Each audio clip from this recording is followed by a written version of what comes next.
سلام بر همه عزیزای دل.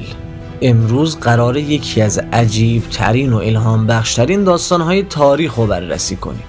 ژاپن، کشوری که بعد از جنگ جهانی دوم تقریبا نابود شده بود، ولی نه تنها دوباره سر پا شد، بلکه تبدیل شد به یکی از قوی ترین اقتصادهای دنیا. اما این اتفاق یهویی نیفتاد. برای فهمیدنش باید برگردیم به قبل از بمب اتم و ببینیم چه مسیری رو طی کرده. ژاپن قبل از جنگ جهانی دوم یک کشور سنتی بود که داشت با سرعت نور مدرن میشد.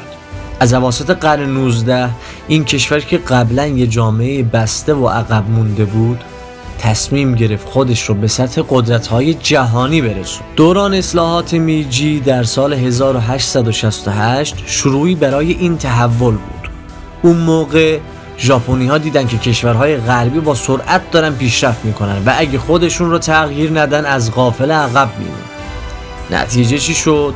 صنعتی شدن سریع، ساخت راه آهن، توسعه نیروهای دریایی و ارتش و رشد اقتصادی. ولی این رشد باعث شد ژاپن کم کم فکر کنه میتونه تبدیل به یه امپراتوری بشه. جنگ‌های متعددی رو انداختن، مثل جنگ با چین در سال 1894 و همچنین جنگ با روسیه در سال 1904 و چند تا حمله دیگه هم انجام دادن.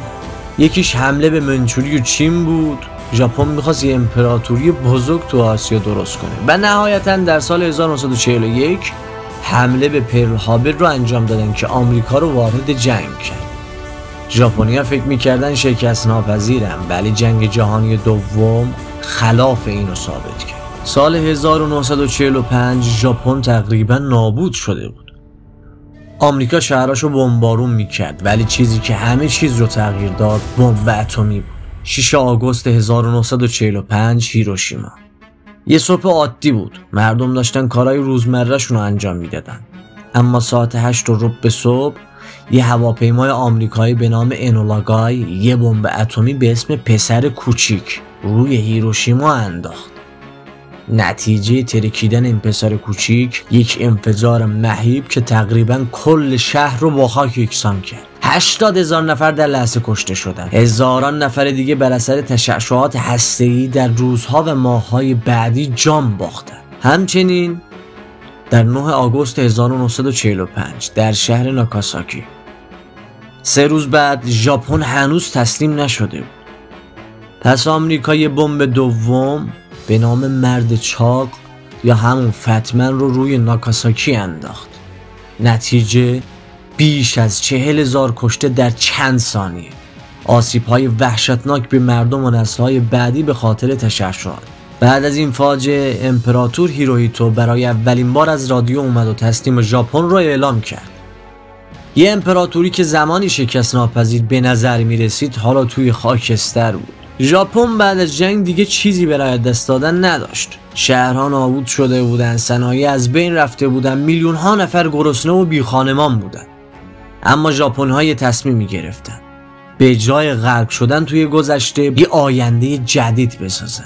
خیلی از کشورها بعد از جنگ سالها توی رکود و فقر موندن، ولی ژاپن کاملا برعکس عمل کرد. اونها تسلیم نشدن و شروع کردن به بازسازی از صفر. تحت مدیریت ژنرال داگلاس مکارتور آمریکا شروع به بازسازی ژاپن کرد و چندین برنامه‌ای بود که زندگیشون رو از اون رو به اون رو کرد. برنامه 1: قانون اساسی جدید. امپراتور از قدرت مطلق افتاد. دموکراسی اومد و ژاپن از جنگیدن منع شد. برنامه 2: اصلاحات زمین‌های بزرگ رو گرفتن و دادن دست کشاورزای کوچیک که اینم باعث شد تولید غذا بره بالا. برنامه 3: بازسازی صنعت بود. کارخونه‌هایی که اسلحه تولید می‌کردن رفتن سمت تولید کالاهای مصرفی. از دهه 1950 ژاپن با فلسفه کایزن یا همون بهبود مستمر روی صنعت تمرکز کرد و نتیجه شد تولیدات با کیفیت و قیمت مناسب، تصاحب بازارهای جهانی، ظهور برندهای بزرگی مثل تویوتا و سونی و پاناسونیک. یه زمانی کشور نابود شده‌ای بودن، ولی حالا داشتن دنیا رو تسخیر می‌کردن. یکی از مهمترین دلایل موفقیت ژاپن طرز فکر و فرهنگ و کارشون بود. اونجا کار یه جور تعهد مقدسه، شغل مادام العمر. شرکت ها به کارمنداشون اهمیت شغلی میدادن و در عوض کارمنداشون با جون و دل برای شرکت کار میکردن. کارمندای ژاپنی موفقیت فردی رو در موفقیت تیم و شرکت میدیدن و همین طرز فکر باعث شد ژاپن پیشرفت کنه و به یه الگوی جهانی تبدیل بشه. ژاپن با میزبانی المپیک توکیو در سال 1964 رسما به دنیا نشون داد که برگشته و آماده رقابته.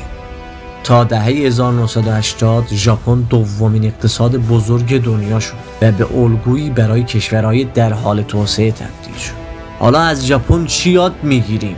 داستان ژاپن یه درس مهم به دنیا داد، اینکه هیچ چیزی غیر ممکن نیست. یک کشوری که همه چیزو از دست داده بود، با تلاش، انضباط و یک استراتژی درست تونست دوباره به قله‌های موفقیت برسه. ولی این موفقیت فقط یه اتفاق شانسی نبود. ژاپنی‌ها چند تا اصل مهم داشتن که باعث شد از خاکستر جنگ به یه ابرقدرت اقتصادی تبدیل بشن. و حالا ژاپن یه نماد از عزم و اراده است. کشوری که نشون داد حتی بعد از سخت‌ترین شکست‌ها هم میشه دوباره بلند شد و قوی‌تر از قبل ادامه داد. پس سوال اینه، اگه ژاپن تونست، چرا ما نتونیم؟